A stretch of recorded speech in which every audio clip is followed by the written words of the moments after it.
A good afternoon, viewers, and welcome back to the EBC Press Review.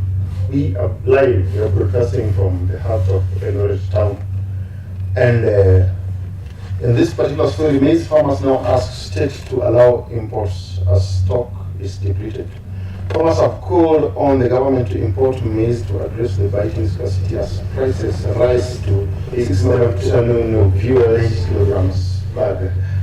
You remember recently, like 2 months ago, the trade minister, that's Honorable Moses Kuria, had asked farmers to sell all the stocks of maize in their custody because the government had intention of bringing in imports, that is to address the deficit, but it appears that farmers do not have maize as we speak, and they have now okayed the government to bring in more maize, that is to address the shortage. And I think, Mr. Chitiri, it will also be wise if the amount of maize brought into the country is checked, in the sense that by the time we get to harvesting our own crop, when ours will be ready, that is, the stocks that were imported should have been consumed by that time, so that it does not interfere with the price. And then the other story here is Education CS calls for increased student uptake in key ICT courses. I think it is also important to note that technology is the engine that drives development in this century, and any country or any economy which has made tremendous steps or progress in achieving economic stability or economic power are those that integrated this fact of technology in planning its development. Yes. And lastly, in this same page, there's one article about a 6 billion rehabilitation grant from EU, that is to Bulgaria. And in this area when rivers are dry, it is of essence that the country does not depend on a hydrological power, because if that's the case, we will seriously run out of power. So it is good that we have alternatives like geothermal. What does the nation say? Oh, the nation right here, we are now focusing on the education things. Now we just turn our minds back to education and higher education.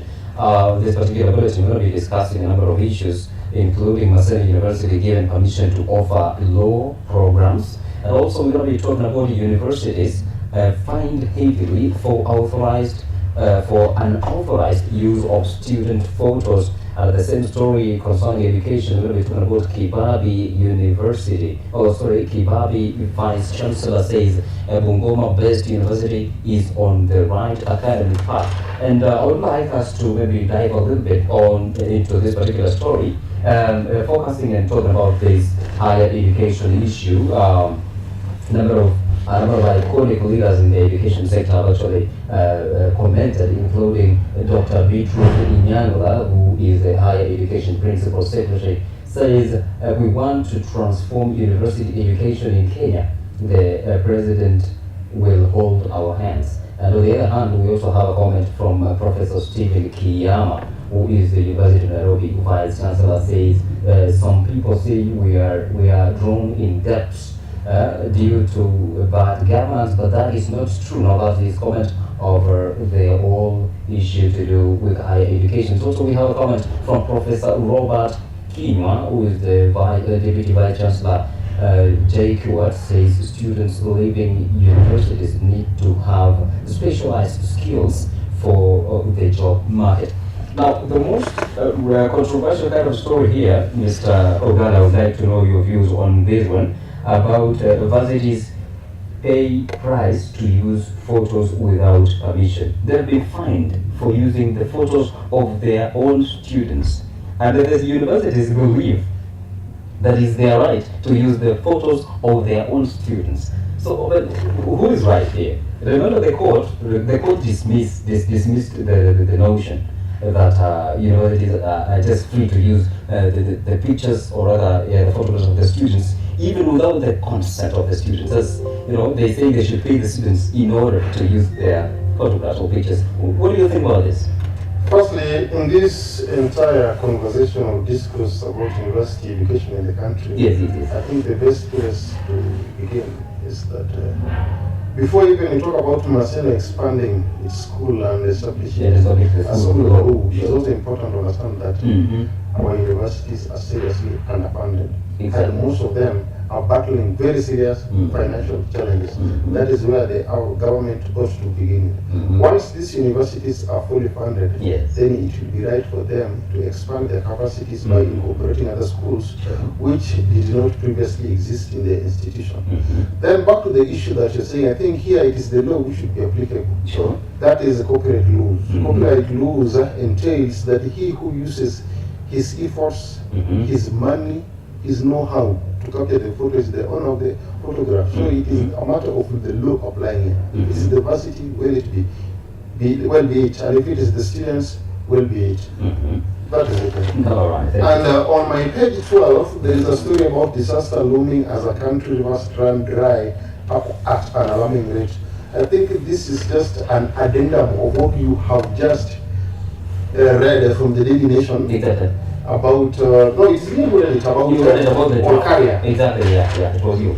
Yes, presently rivers are drying in the country. Sure. Rivers are drying because of the changing weather patterns. Exactly. The weather patterns are changing because of climate change and other conditions. Sure. But also do not forget that rivers are also drying because of the destruction of the wetlands. Both the destruction of the wetlands and the changing of climate conditions have input of man in it, and they can both be mitigated. But as much as the changing of climate conditions is a global issue that may need the entire universe to give it a common approach, the destruction of wetlands in the country is solely a Kenyan problem. Because when the rains come, it's actually these wetlands that are supposed to trap the waters and then releasing them slowly to the rivers. Once these wetlands are destroyed, when it rains, it will just flood and that will be the end of it. We even have rivers like Chania which are presently dried up. Yes. Previously, these rivers had not dried even for the last 100 years or even beyond. So this is a very serious challenge. And the newspaper also goes ahead and lists several big rivers and the current water flow. And when I was checking in the social media a few minutes ago, I saw my friend Professor Mahama, who is a geologist in the USA. He's so alarmed by the drying or by the low volumes of water in rivers here, which he says has not been witnessed before. So this is a very serious thing that the country ought to be discussing, especially the destruction of the wetlands. Yes. Do you have any other paper right there? Maybe. There is an article here about the just concluded Nigerian election. We had an election in Nigeria which was won by a 70-year-old Tinubu, and he, as much as he is said to be 70, he actually does not look 70. He looks older than Paul Biya, the president of Cameroon. And Paul Biya is around, is a non-Nigerian. He is around 90 years old. And he spends most of his time in Switzerland than in Cameroon, where he is supposed to be president. And this one raises very fundamental issues about the age of the leaders that we elect. These people are supposed to be governing. Governing is not a part-time job. It needs presence. So if you are somebody who is too old, then it raises questions about the capacity of that person or these people to deliver on the mandate of the office. But what we are talking about here, or this is actually an article by Kidi Mwaga, is talking about the voter apathy. Nigeria is a country with a population of over 200 million. And it has got a registered voter of around 93 million. And those who, the winner actually had 8 million votes. And the second person also had 8 million votes. In essence, less than 20% of the country's population participated in this election. And Nigeria is one country which has had a record of coups. Most transitions in the country have been from one military dictator to the other. But this time, we have had a peaceful transition. But the problem is that the transition lacks the mandate of the people because very many did not participate in the election. And as much as the elections are said that elections in Africa are said to be an attempt to give a semblance of legitimacy to regimes which are arrived at fraudulently in some exercises.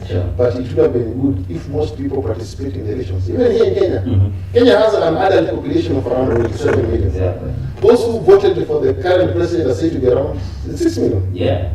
Those who voted for Raila are also 6 million. Those are 20 million. Roughly 12. So from 27 million, You imagine that. a good number did not participate in the election. That's an indictment into the system as issues are supposed to be in the Chinese society. But it took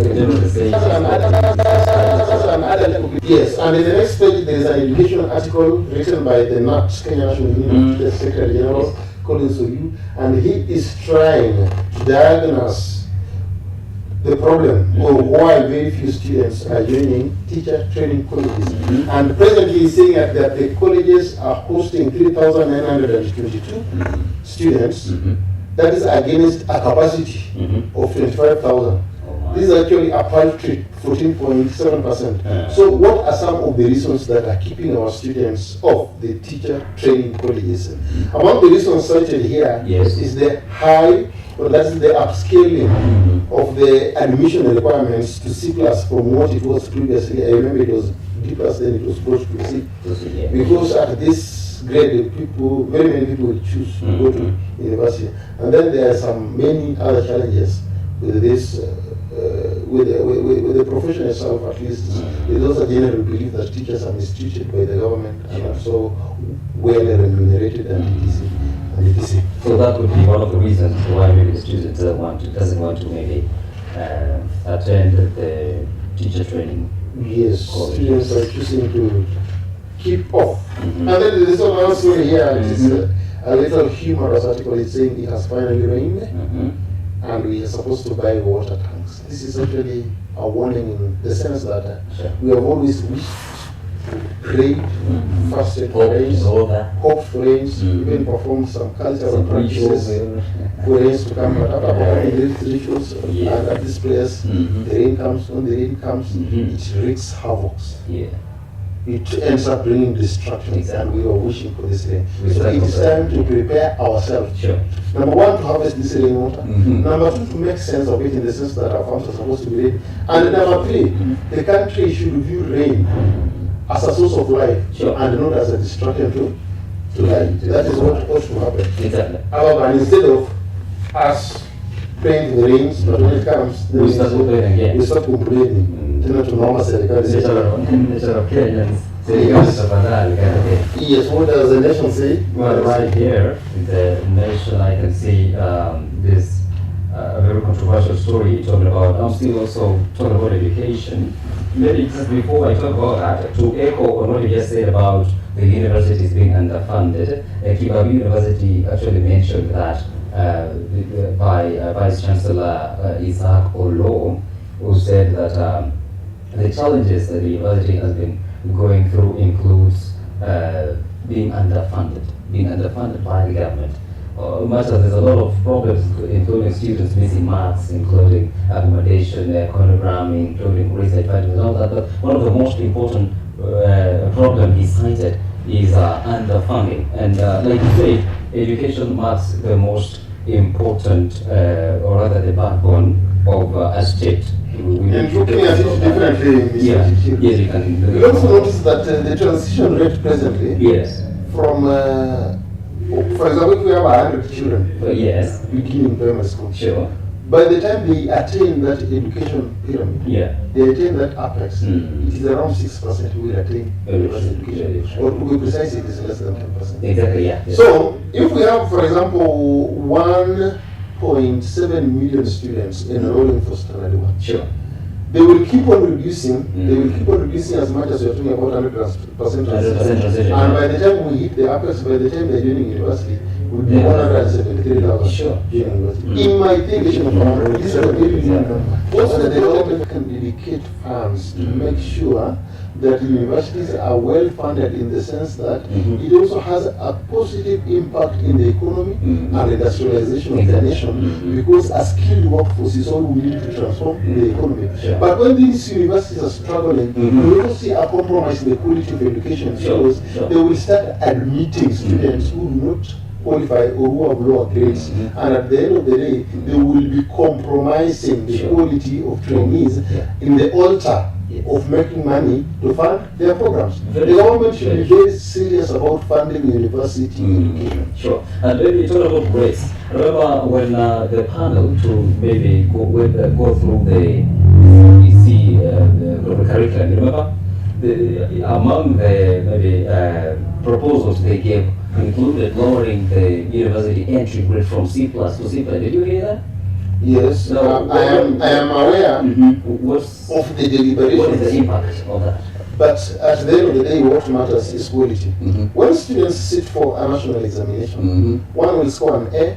Yeah. Normally, there is that thing we call the intelligence graph. We have very few people scoring A, Scoring very A, few people very scoring E's. Yes. Then in the middle, the Yeah. graph will be rising. Sure. Everybody has or should have a place to fit in the society. Very true. This obsession that one has to attain university education for Mhm. them to be viewed as educated Yes. is so much misplaced.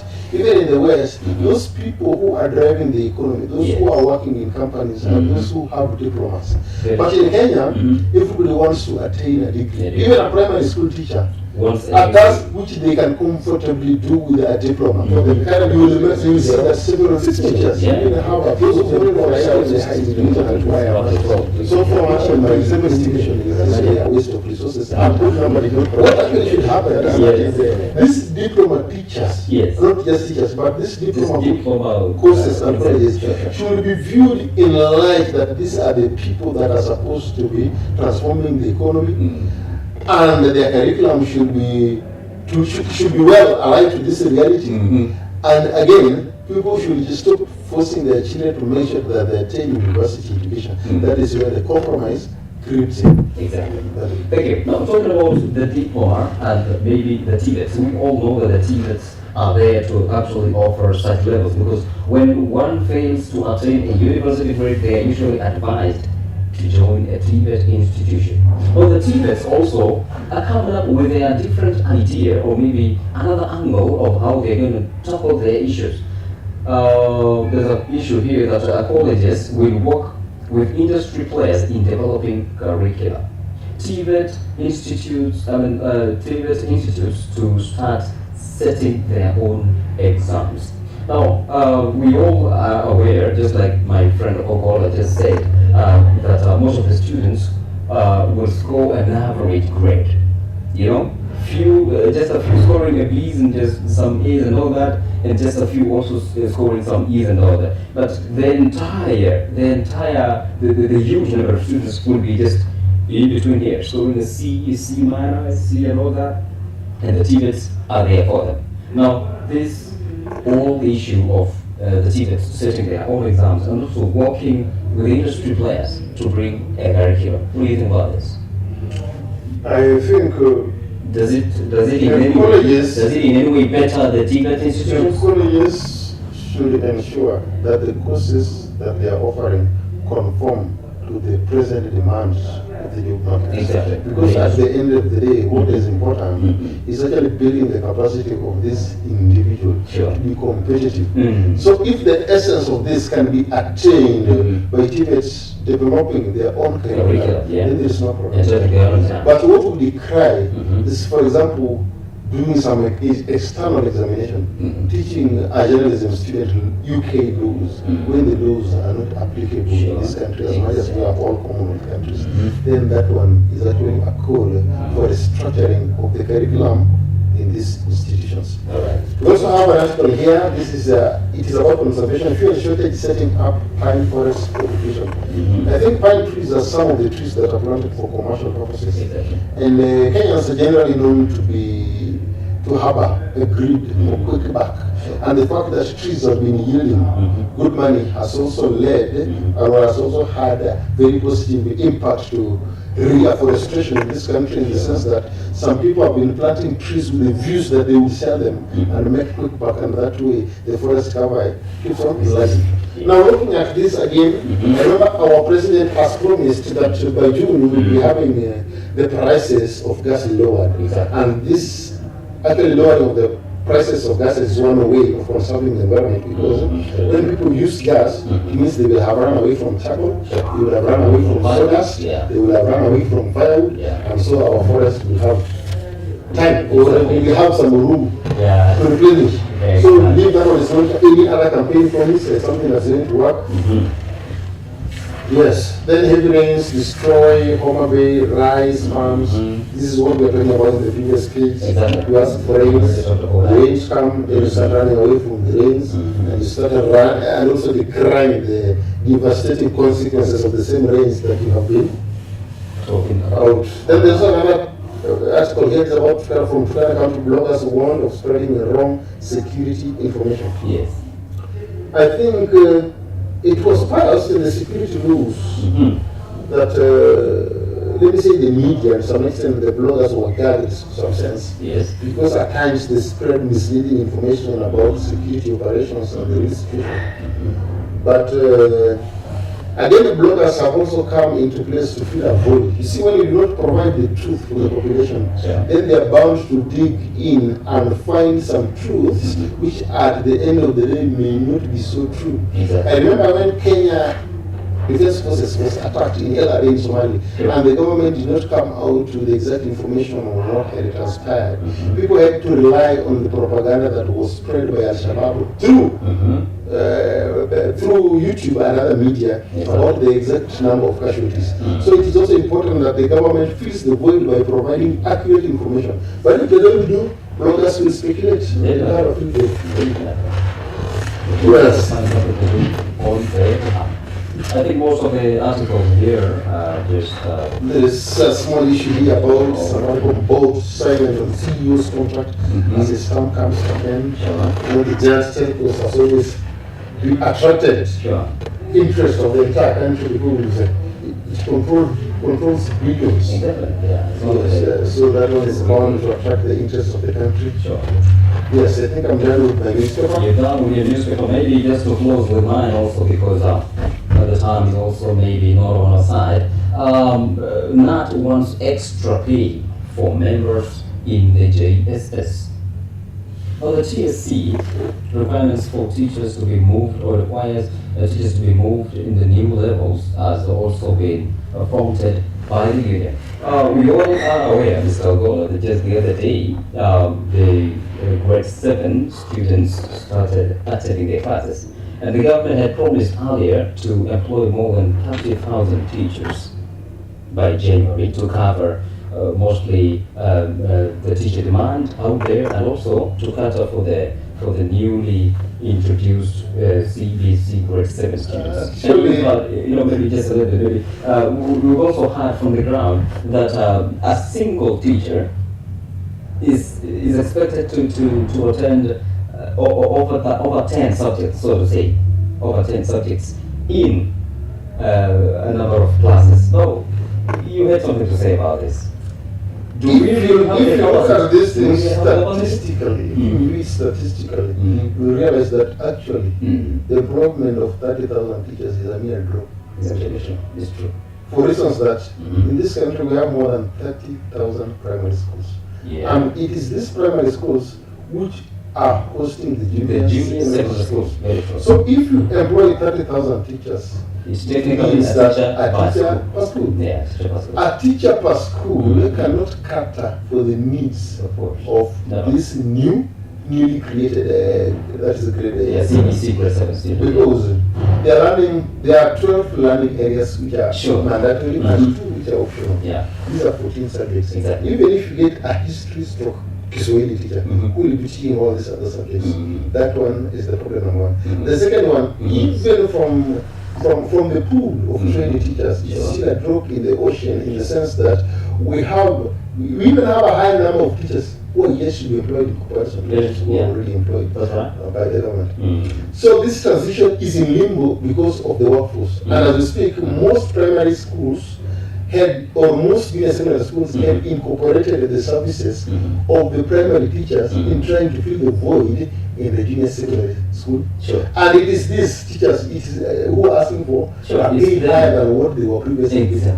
And although the ministry had said that for any primary school teacher to train to teach at the JSS, they must have attained a C+ mini grade and a C+ in the subjects that they were teaching. But it was still a little difficult to get such teachers, or teachers with such qualification from some schools, and that is where the problem is. But if you read the guidelines of the ministry, Yes. you will notice that the law allows for these two institutions which are housed under in the previous primary schools to use a joint workforce, the teachers and so on and so on. So instead of these students being idle for non-deployment of teachers by the government because the transition was poorly done, then we will better get some teachers in the primary section to fill the void. After all, they've been teaching transition and translation all these years. They're going to take that time. Yes, exactly that. Yeah, but generally, maybe just to conclude, I don't think if the nation, that's my opinion now, I don't think if the nation is actually in capacity to hold this kind of transition, I'm talking about the particular transition from grade 6 to grade 7. We are really not ready for this. We are really not ready for this. Remember, there was a report that was just published the other day, over 200,000 students failing to transit from grade 6 to grade 7. Are we not wasting our sons and daughters? They are wallowing now. They don't have a future. What do we do Indeed, now? what you're saying is very correct. From where I view it, Yes. CBC